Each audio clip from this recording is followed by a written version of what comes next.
মেয়েদের সেক্স করার সময় প্রস্রাবের উদ্বেগ হয় কেন? আমি আমার স্ত্রীর সাথে যখন সেক্স করি তখন 4 থেকে 5 মিনিট সেক্স করার পরে আমার স্ত্রী বারবার বলতে থাকে যে তার প্রস্রাব পাচ্ছে, খুব প্রস্রাব না করলে আর থাকতেই পারবে না।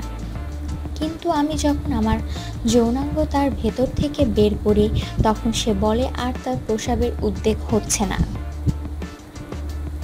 শুধু হচ্ছে না তাই না, তখন নাকি প্রস্রাবের 1 ইঞ্চি পরিমাণও চাপ নাই, অথচ কিছু আগেই প্রস্রাব করবে বলে ছটফট করছিল।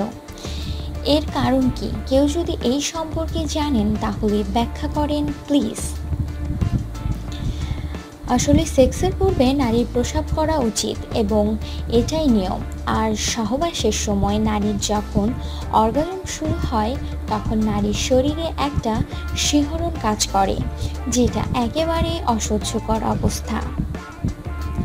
যোনি থেকে লিঙ্গ বাহির না করলে প্রস্রাব করে দেওয়া অস্বাভাবিক কিছু নয়, তবে স্বামীর উচিত হবে স্ত্রীর অসহ্যকর অবস্থায় স্ত্রীর সাথে সেক্স বা মিলনে বিরত দেয়া এবং পরে আবার শুরু করা।